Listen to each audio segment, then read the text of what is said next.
하나님의 평강과 축복이 오늘도 여러분의 삶에 함께 하시기를 주님의 이름으로 축원합니다. 오늘 야고보서 5장 1절부터 20절까지 말씀으로 믿음의 기도를 하자, 믿음의 기도를 하자, 이런 제목으로 말씀의 은혜를 나누고자 합니다.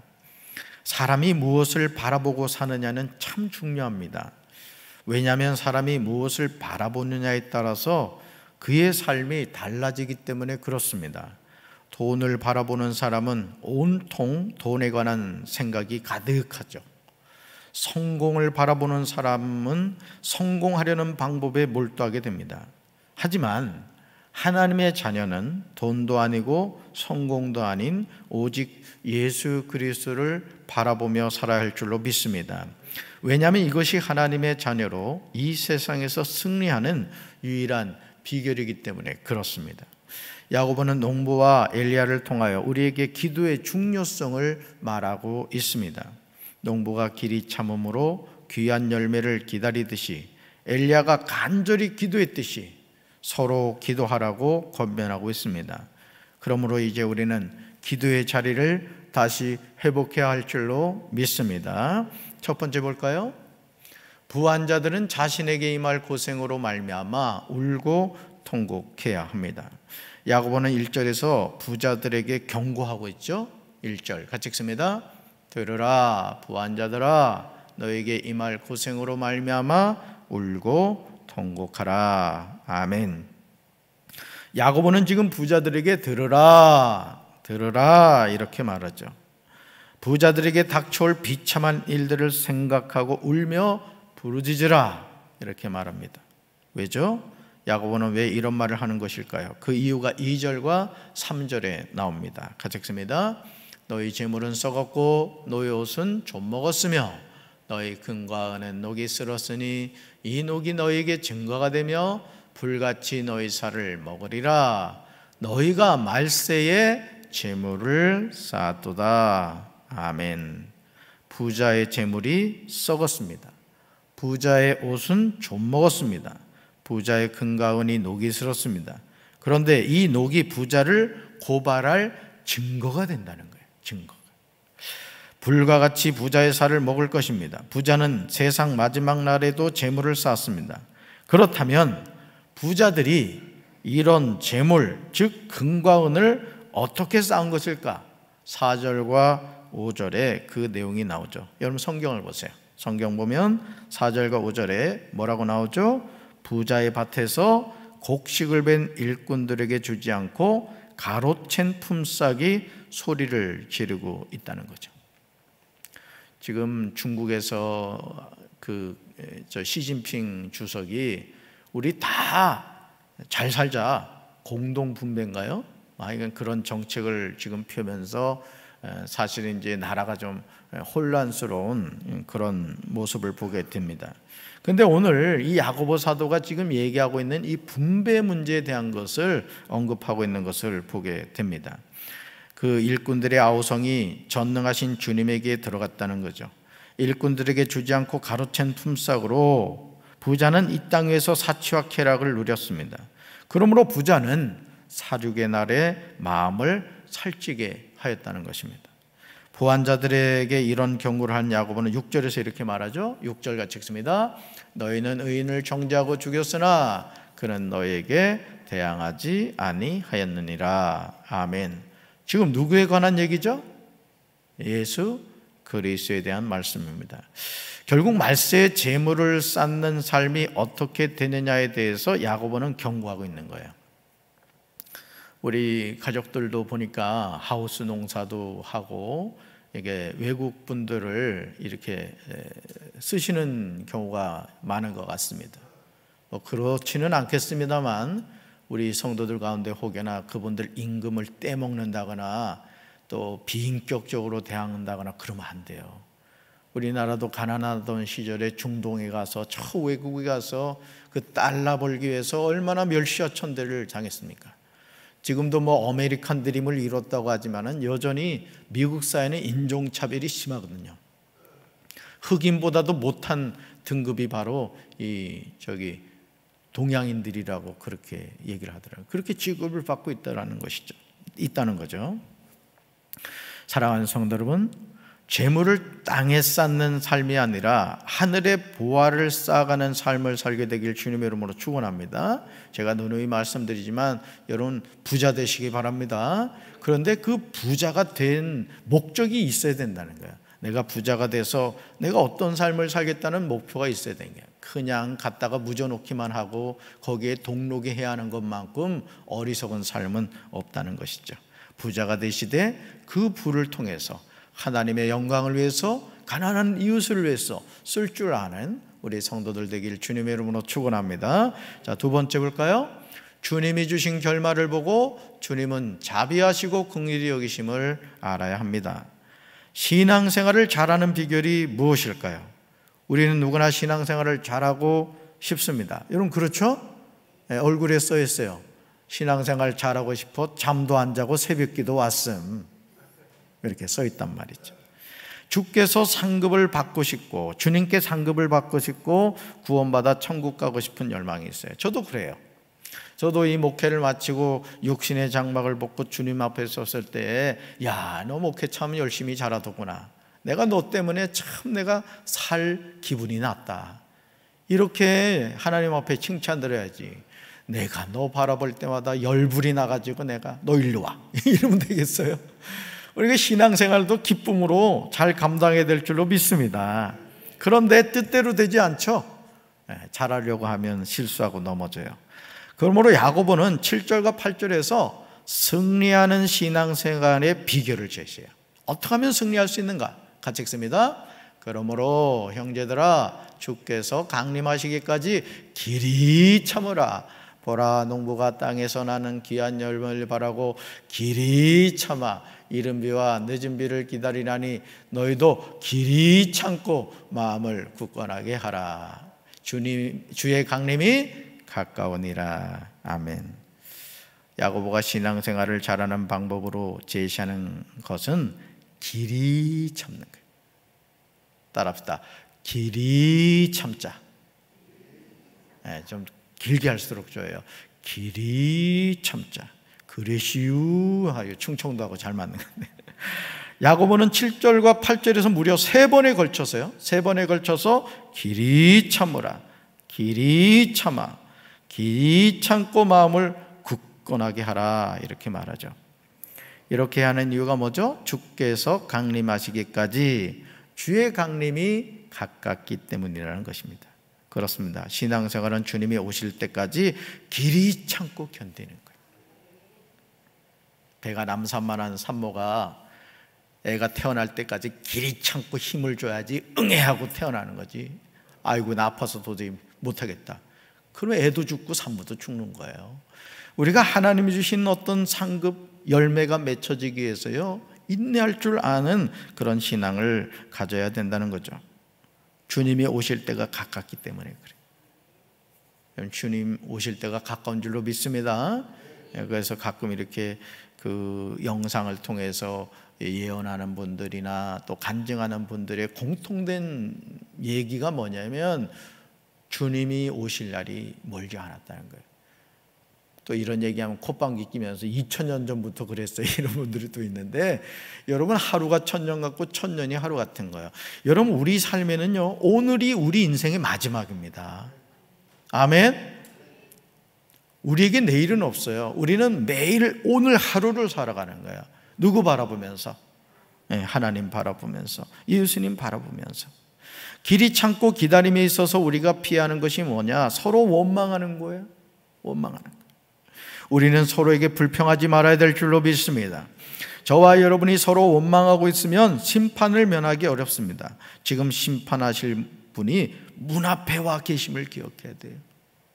그러므로 주님의 말씀을 전하던 선지자들을 본받아야 됩니다.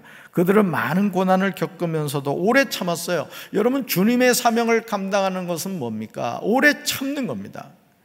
여러분 자녀를 이게 결혼을 해가지고 때가 되면 이제 아내의 배가 남산만해지잖아요.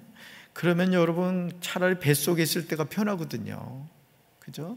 내가 가는 대로 태중에 있는 아기도 가고 말이죠. 내가 오른쪽 가면 오른쪽 가고 왼쪽 가면 왼쪽 가잖아요. 자고 싶으면 자고. 근데 배 밖으로 나와봐요. 그냥 잠도 지멋대로 하고 그냥 남 자야 되는 새벽에 막 활동하고 지금 말이죠. 얼마나 힘들어요. 그렇죠? 여러분, 주님이 항상 문 앞에 와 계시다. 자, 성경은 오늘 우리에게 이 사실을 분명하게 보여주고 있습니다. 특별히 11절에 나오듯이 욥의 인내는 많은 귀감이 되죠. 11절 같이 읽습니다. 보라, 인내하는 자를 우리가 복되다 하나니 너희가 욥의 인내를 들었고 주께서 주신 결말을 보았거니와 주는 가장 자비하시고 긍휼히 여기시는 이시니라. 아멘. 여러분, 우리가 모르는 그 지역을 갈 때 지금은 뭐 아직 스마트폰이 잘 개발이 돼서 내비게이션의 주소나 지명을 이렇게 찍으면은 자 200m 가서 우회전 하십시오 뭐 이렇게 알려준단 말이죠. 예전에는 이게 없을 때는 지도를 가지고 찾았단 말이야. 지도를 쫙 펼쳐놓고 내가 이제 어느 지역을 가야 되는데 이렇게 그 지도를 보면서 이 길로 가서 몇 번 도로로 가서 이렇게 찾아갔단 말이죠. 여러분, 하나님이 우리에게 영적인 내비게이션을 주셨다고요. 영적인 지도를 주셨다고요. 그게 뭐죠? 성경 말씀이에요. 그 여러분이 예를 들어 욥기서를 읽으면서 그 욥기를 읽으면서 뭘 깨달아야 되느냐? 자, 욥이 하나님께 인정을 받고 칭찬받고 정말 동방의 거부였던 그 욥이라는 사람이 사탄으로 말미암아 엄청난 고난을 당하더라 이거예요. 설명할 수 없어요, 그 고난을. 자식들, 여러분 아들 7딸 셋이 하루아침에 죽었다고 생각해봐요. 그 많던 재산이 다 없어졌어요. 심지어 자신은 엄청난 피부병에 걸려가지고 기와 조각으로 몸을 긁고 있어요. 저주받은 인생 아니에요, 세상에 볼 때?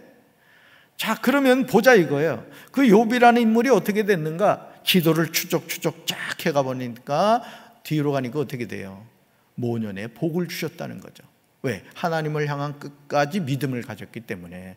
그럼 우리가 뭘 깨달아야 돼요? 그렇구나. 지금 내 삶에 고난이 있다 할지라도 하나님을 바라보면 내 인생을 하나님이 이렇게 이끌어 주시는구나 깨닫게 되는 거죠. 할렐루야. 그러니까 성경을 읽어야 돼요, 읽어야 돼요? 읽어야 되는 거예요. 그래서 성경에 나오는 내용이 누구에게 주신 말씀? 오늘 나에게 주신 말씀이에요. 할렐루야. 인내에 대해 알기를 원하시면 구약 성경 욥기를 펼쳐서 읽어보시기 바라요. 욥이 어떻게 고난을 참고 견뎠는지를 보게 되실 겁니다. 하나님이 나중에 욥에게 어떻게 하셨는지를 알 수 있다는 거죠. 그렇습니다. 주님은 우리를 가여워하시는 마음이 넘치고 불쌍히 여기시는 마음이 크신 분이에요. 우리를 내버려 두지 않으십니다. 세상 끝날까지 너희와 항상 함께 하시리라. 아멘. 세 번째 볼까요? 무엇보다도 맹세하지 말지니 하늘로나 땅으로나 맹세하지 말아야 합니다. 야고보서 5장 12절은 전후 문맥으로 보았을 때 조금은 맞지 않아 보이죠. 하지만 신앙생활하면서 이 맹세 문제는 매우 중요합니다. 야고보의 결론은 맹세하지 말라는 거예요. 12절 같이 읽습니다. 내 형제들아, 무엇보다도 맹세하지 말지니 하늘로나 땅으로나 아무 다른 것으로도 맹세하지 말고 오직 너희가 그렇다고 생각하는 것은 그렇다 하고 아니라고 생각하는 것은 아니라고 하여 정죄받음을 면하라. 아멘. 야고보는 형제들에게 맹세하지 말라고 하면서 하늘이나 땅이나 그 밖에 무엇을 두고도 맹세하지 말라는 거예요. 그렇다면 헛된 맹세를 하지 않는 방법이 무엇일까? 그것은 그렇다고 생각하는 것은 그렇다고 하고 아니라고 생각하는 것은 아니라고 하는 거예요. 야고보는 이렇게 함으로 우리가 정죄를 받지 않는다고 말합니다. 사실 12절의 내용은 예수님이 마태복음 5장 34절로 37절에서 말씀하신 내용입니다. 예수님은 오직 우리말은 예는 예로 아니오는 아니오라고 하라고 하십니다. 그 이상의 것은 무엇이든지 악에서 나오는 것임을 경고하죠. 태도를 분명하게 하고 살아야 됩니다. 여러분, 내가 예수 믿는 사람이면 어디 가서도 예수 믿는 사람임을 나타내시기 바랍니다. 아예 얘기를 하세요. 나는 강경제일교회 장로다. 나 강경제일교회 권사다. 여러분 당당하게 얘기하고 가슴 펴고 하시란 말이에요. 괜히 교회 다니면 불이익 당할까 봐 말이죠.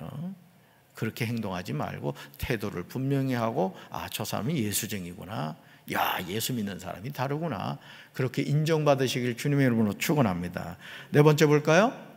성도는 고난을 당할 때 기도하고 즐거울 때 찬송하며 살아야 합니다. 바른 신앙생활이 되기 위해서 우리는 삶의 다양한 상황에서 바르게 대처하는 자세가 필요해요. 이게 참 중요합니다. 어떻게 대처하며 살아가느냐. 야고보는 13절과 14절에서 그 자세를 말하고 있죠. 같이 읽습니다. 너희 중에 고난 당하는 자가 있느냐? 그는 기도할 것이요 즐거워하는 자가 있느냐? 그는 찬송할지니라. 너희 중에 병든 자가 있느냐? 그는 교회 장로들을 청할 것이요 그는 주의 이름으로 기름을 바르며 그를 위하여 기도할지니라. 아멘. 이 암송하셔야 될 말씀이에요. 삶에서 고난 당하는 성도는 뭐 해야 된다? 기도해야 된다는 거예요. 기도해야 된다는 거죠. 자식의 속을 새긴다, 가정에 문제가 있다, 내 육신에 병이 들었다, 우리 인생에 고난이 얼마나 많아요. 뭐 하라고요? 고난당하는 성도는 기도해야 돼요. 기도도 그냥 하면 안 돼요. 부르짖어 기도해야 됩니다. 금식하며 기도해야 돼요. 왜? 이 문제를 해결하실 분은 누구예요? 하나님이시기 때문에 그렇습니다. 즐거워하는 성도는 뭐 하라고요? 찬송하라. 찬송. 찬송은 곡조 있는 기도거든요. 그러니까 찬송도 기도입니다, 여러분. 병든 성도는 교회 장로들을 청해야 됩니다. 교회 장로들은 주의 이름으로 병든 사람에게 기름을 바르며 기도를 해줘야 됩니다. 물론 여기서 말하는 교회 장로들은 목회자들을 의미하죠. 그렇다면 왜 병든 성도를 위하여 기도해야 합니까? 야고보는 15절에서 그 이유를 말하죠. 15절 같이 읽습니다. 믿음의 기도는 병든 자를 구원하리니 주께서 그를 일으키시리라. 혹시 죄를 범하였을지라도 사하심을 받으리라. 아멘. 믿음으로 간절히 드리는 기도는 병든 사람을 낫게 한다는 거예요. 믿으십니까? 주님은 병든 사람을 일으켜 주신다는 거예요. 또 병든 사람이 죄를 지은 것이 있으면 용서를 받는다는 거죠. 이런 치유와 용서의 은혜는 16절의 고백이 있어야 되는 거예요. 16절 같이 읽습니다. 그러므로 너희 죄를 서로 고백하며 병이 낫기를 위하여 서로 기도하라. 의인의 간구는 역사하는 힘이 큼이니라. 이 암송하셔야 될 말씀이에요. 존 웨슬리 목사님은 야고보서 5장 16절을 속회 모임의 모토로 삼았습니다. 속회 안에서 있어야 되는 것이 두 가지예요. 첫째, 자신의 죄를 서로 고백하는 거예요. 그가 속회 모임을 가졌을 때 한 주 동안 자신의 삶을 이야기하면서, 아, 제가 이런 죄를 지었습니다, 저를 위해 기도해 주십시오. 그러니까 속회 모임이 자기 죄를 고백하는 모임이 되어야 된다. 왜요? 여러분, 사람이 그렇습니다. 예를 들어 암이 걸리면 그 암 조직을 떼어내버리죠. 죄는 영적인 암입니다. 그렇기 때문에 여러분이 위선적인 신앙생활을 하지 않으려면 하나님 앞에 죄를 범한 것이 있을 때 그것을 내일로 미루지 마세요.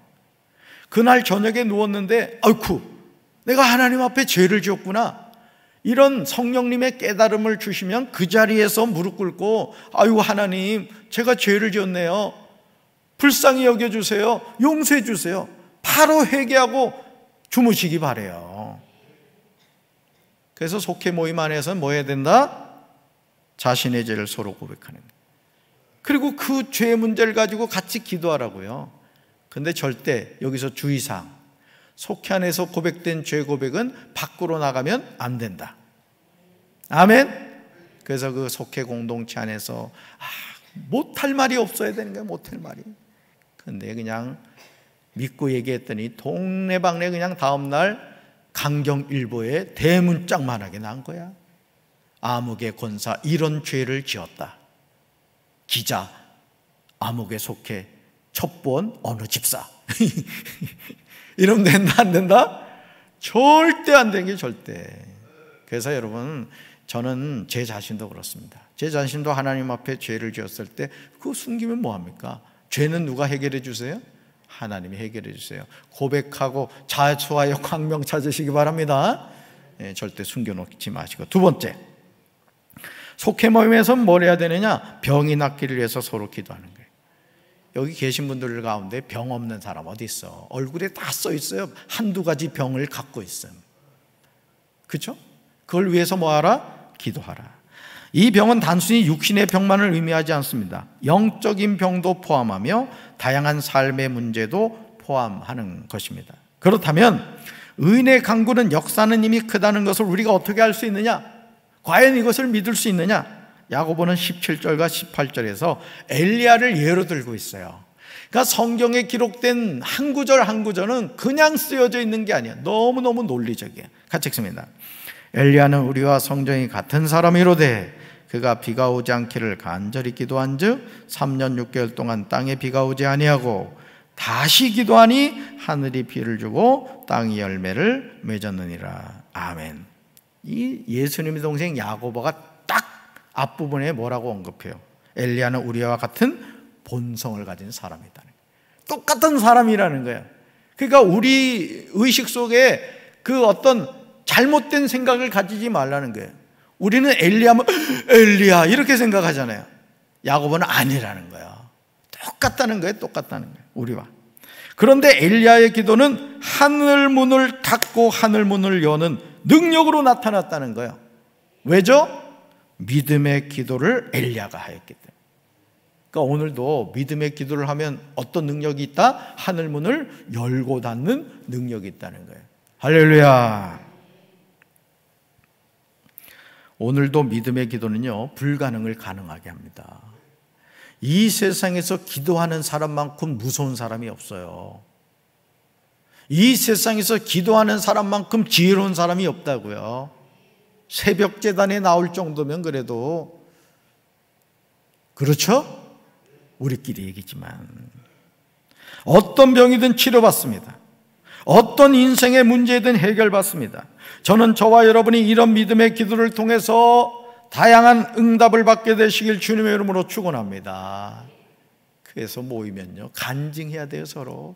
세상에 권사님 나 있잖아, 이런 문제 있었잖아. 아 그랬지. 아 이번에 기도해가지고 응답 받았잖아. 에이, 남의 얘기라고 아멘도 안 하니.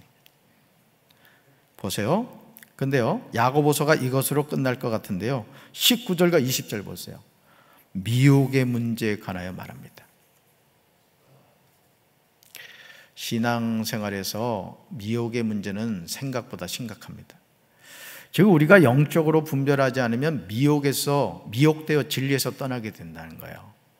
그러니까 여러분은 은혜 받았을 때 자꾸 교만한 행동하거나 그러지 마세요. 내가 어떤 예를 들어서 뭐 은사를 받았다. 제가 말씀드리잖아요.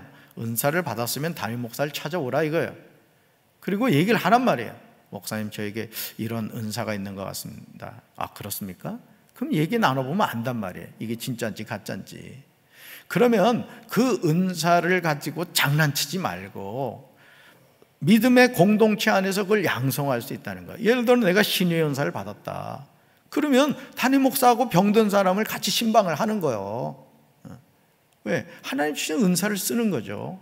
예를 들어 제가 전기를 모르는데 담임 목사가 전기를 말이죠, 내가 한다고 말이죠, 자꾸 만지면 어떻게 돼 있어요? 감전사 당해서 죽습니다. 자, 하나님이 주신 은사는 뭘 해야 된다? 주님의 교회를 세워가는 일에 써야 한다 이거예요. 아멘.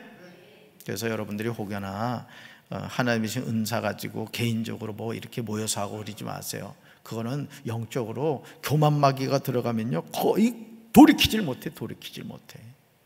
분별하시기 바랍니다. 아멘. 죄인을 미혹된 길에서 돌아오게 하는 사람은 한 사람의 영혼을 사망에서 구원함을 믿으시기 바라요. 그러니까 우리가요 끝까지 이 미혹의 문제에 대해서 주의해야 됩니다. 가룟 유다도 결국 마귀에게 미혹되어서 예수님 팔아먹은 겁니다. 끝까지 완주해야 되죠. 우리는 누군가에게 미혹을 당해도 안 되겠지만 미혹을 당하게 만들어도 안 돼요. 저는 오늘도 우리 사랑하는 성도 여러분들 영적인 분별력을 가지고 믿음의 주여 온전하게 하신 예수님 바라보면서 승리하는 하루 되길 주님의 이름으로 축원합니다. 가슴에 손 얹읍시다. 하나님 아버지 감사합니다. 지난 5일 동안 우리가 야고보서 말씀을 통하여 말씀의 은혜를 나누었습니다. 오늘 야고보가 우리에게 이야기해 주고 있는 이 말씀처럼 우리가 믿음의 기도를 통하여 하늘문을 열 줄 아는 능력의 사람들이 될 수 있도록 주여 도와 주시옵소서. 고난당할 때, 즐거울 때, 어떤 경우에도 낙심하거나 좌절하지 않게 하시고 기도할 수 있음을 기억하며 우리가 부르짖어 기도함으로 하나님 응답받는 삶을 살아가게 도와 주시옵소서. 오늘도 말씀 가운데 승리케 하실 주님을 기대하며 예수님 이름으로 간절히 축복하며 기도합니다. 아멘.